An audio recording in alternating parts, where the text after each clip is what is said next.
ہمیں اللہ نے حکم دیا ہے کہ میرا ذکر کرو، میرا فذکرونی، میرا ذکر کرو، مجھے یاد کرو، اذکرکم، میں تمہارے چرچے کروا دوں گا۔ اللہ بھی کسی کا ذکر کرتا ہے؟ ہمیں تو فرمایا میرا ذکر کرو۔ رب کسی کا ذکر کرتا ہے؟ رب ذکر کرتا ہے تو ذکر مصطفیٰ کرتا ہے۔ قرآن ہے وَرَفَعْنَا لَكَ ذِكْرَكَ، محبوب ہم نے آپ کا ذکر بلند کر دیا۔ محبوب کی ذات کی بات نہیں ہے، ذرا بات سمجھنا۔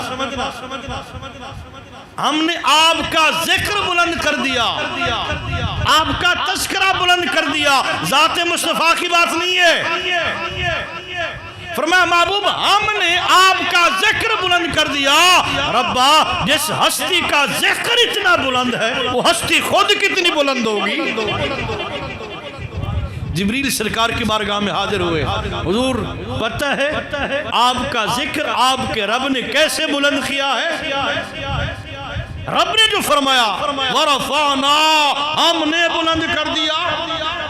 رفعنا جمع متکلم اور ماضی، محبوب تو اب تشریف لا رہے ہیں، ذکر پہلے۔ پتہ چلا باب آدم سے لے کے عیسیٰ علیہ السلام تک جتنے نبی آئے پہلے آئے پھر ذکر ہوا۔ ہمارے نبی وہ ہیں آئے نہیں تھے، ذکر پھر بھی ہو رہا تھا کائنات میں۔ ورفعنا، ہم نے بلند کر دیا۔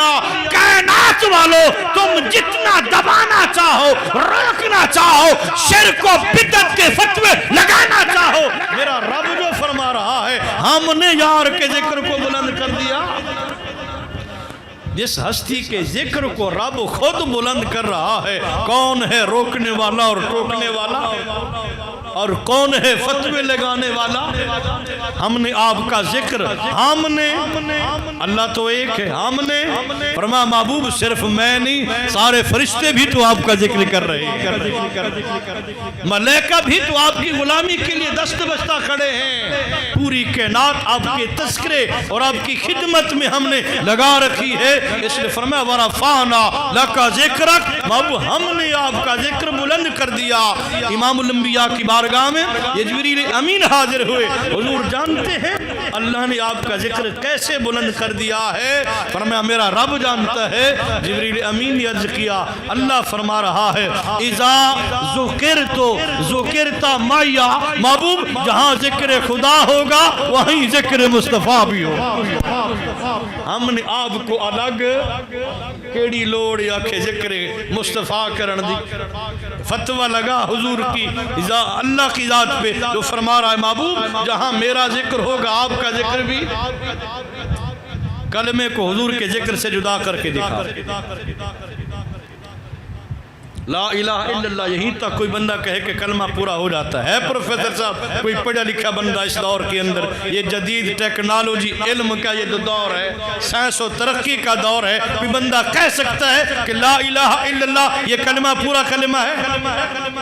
کہہ سکتا ہے کوئی؟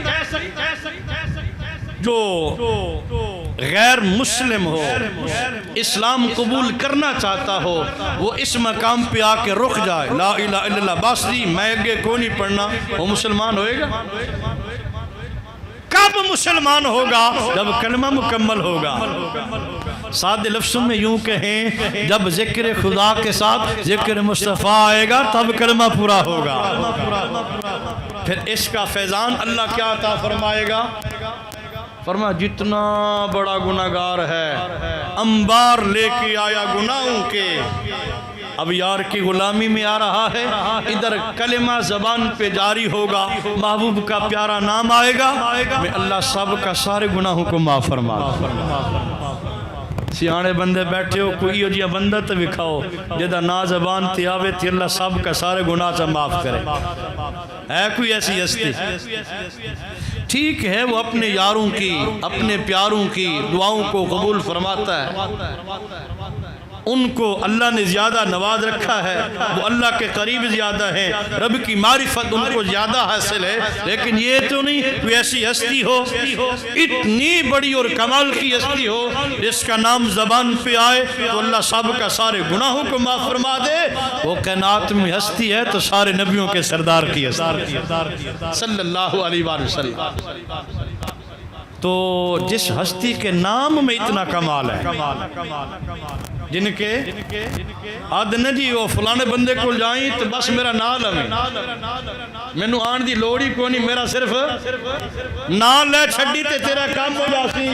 چھڑنا یہ کائنات کی وہ عظیم ترین ہستی ہے، رب نے محبوب دیا ہے، یہی وہ ہستی ہے جن کا نام میں اللہ کے دربار میں اتنا عظمت کا حامل ہے۔ کائنات کا کوئی پاپی مجرم خطا کار جتنے گناہوں کے انبار لے کے آئے وسیلے کی بھی لوڑ نہیں ہے، بس یار کا نام لے لے گناہ معاف کر دیں۔ تو اپنے ایم پی اے کا نام تھانے دار کو پیش کرے اور عارضی طور پہ بندہ چھڑا کے گھر لے آئے ایک رات کے لیے تو بڑا جناب فخر سے تیرے پاؤں زمین پہ نہیں ٹکتے۔ یہ تو وہ ہستی ہیں جن کا نام لینے سے اللہ جہنم سے چھٹکارا عطا کر کے جنت کا مالک بنا دیتا۔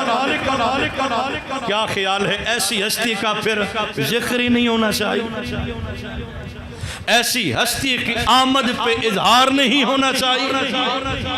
اونج بامے کے نون لیگ دا جنڈا لاوے تے کسے مولوی دا کوئی فتوہ نہیں، این پروفیسر صاحب پی ٹی آئی دے جنڈے گار دی چارہ نکران تے لالو تو کسے مولوی دا کوئی فتوہ۔ اپنا پاکستان دا جنڈا شریف چاندر تاریالہ لاؤ تو کوئی گل نہیں کہہ۔ اگر نبی کی آمد پہ اس نبی کی آمد کی خوشی میں کوئی جھنڈا لگا لے تو پھر کاوڑ چڑھ جاتی ہے، پھر منہ بن جاتا ہے، پھر فتوے بھی یاد آ جاتے ہیں، پھر اسلام کے اندر نقب زنی شروع ہو جاتی ہے، یہ بدعت ہوگی، یہ شرک ہو گیا۔ میں کہتا ہوں نبی کا میلاد منانا اللہ کی وحدانیت کی بہت بڑی دلیل ہے۔ رب لم یلد ولم یولد ہے، نہ وہ کسی کا باپ نہ وہ کسی کا بیٹا، وہ حاکم الحاکمین ہے۔ ہم نبی کی آمد، نبی کی پیدائش، نبی کا بچپنا، نبی کے معجزات، نبی کے خصائص و کمالات بیان کر کے بتاتے ہیں۔ جو پیدا ہو وہ نبی ہے، جو خالق ہے وہ اللہ ہے۔ تو جشن مصطفیٰ اس کریم رب کی وحدانیت کی بہت بڑی دلیل ہے۔ ہم حضور کو خدا نہیں مانتے، خدا کی قسم نہیں مانتے، ہم محبوب کو اللہ کا، سارے نبیوں کے، رسولوں کا سردار سمجھتے ہیں۔ نبی کی ولادت ہوئی لیکن اتنا فرمایا جس شہر میں آیا وہ شہر سارے شہروں کا سردار، جس قبیلے میں آیا وہ قبیلہ سارے قبیلوں کا سردار، جس قوم میں آیا وہ قوم ساری قوموں کی سردار، اور جس گھر میں آیا وہ گھر سارے گھروں کا سردار، جس خاندان میں آیا وہ خاندان سارے خاندانوں کا سردار، جس مہینے میں آیا وہ مہینہ سارے مہینوں کا سردار، جس دن میں آیا وہ دن سارے دنوں کا سردار، اور جس دور میں آیا وہ دور سارے دوروں کا سردار۔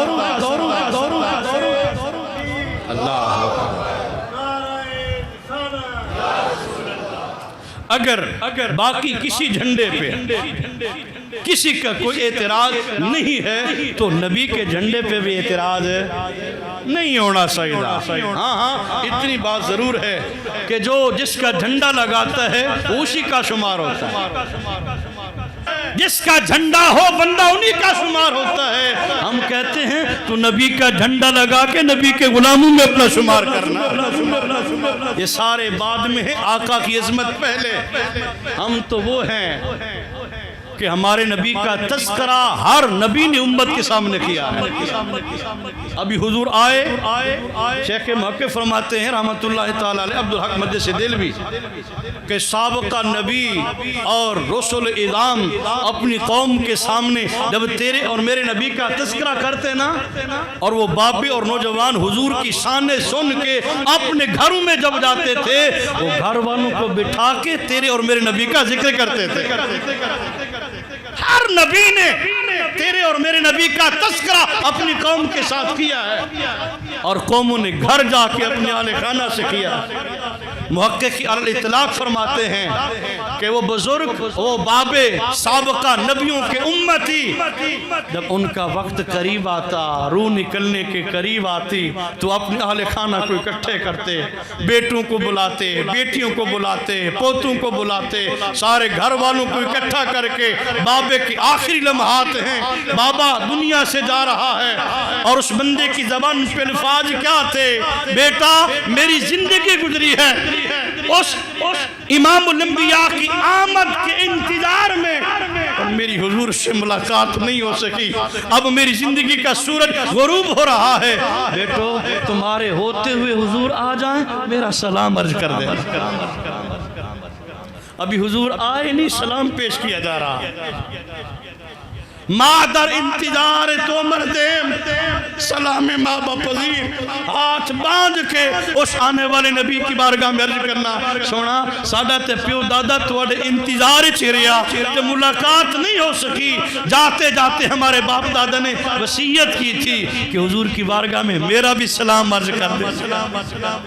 جن کو حضور ملے ہی نہیں ہے، جن کی انتظار میں زندگی کی گھڑیاں ختم ہو گئیں، ذرا سوچیں ان کی جاتے جاتے وصیت کیا تھی۔ جن کو نہیں ملے وہ تو سلام بھیج رہے ہیں، جن کو ملے وہ سلام بھیجنے سے گھبرا رہے۔ ان مجبوری کی صورت میں حالت نماز میں سلام کر لیتے ہیں، السلام علیکم، اے مجبوری نماز دے وچ جو بیٹھے ہیں، مجبوری سمجھ کے سلام نہ کر، نبی کو سلام ضروری سمجھ کے کر۔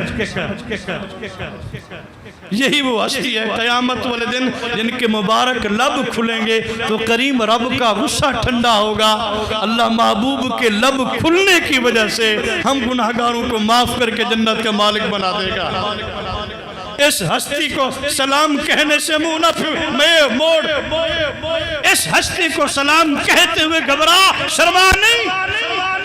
اور یہی شیخ محقق فرماتے ہیں، آقا کی حیات ظاہری کے اندر سرکار کا یہ طرح امتیاز تھا کہ سرکار سلام کرنے میں پہل کرتے تھے، سلام کرنے میں السلام علیکم پہلے حضور کہہ دیتے تھے، بلکہ مجلس میں آنا تو سرکار نے 3 مرتبہ السلام علیکم السلام علیکم السلام علیکم، صحابہ تم پہ سلامتی، صحابہ تم پہ سلامتی ہو، صحابہ تم پہ۔ شیخ محقق فرماتے ہیں جیسے سرکار اپنی حیات ظاہری کے اندر سلام کرنے میں پہل کرتے تھے نا، آج بھی گنبد خضرا پہ جو آقا کے مواجہہ شریف حاضر ہو جائے، ابھی امتی ہاتھ باندھ کے سلام کا ارادہ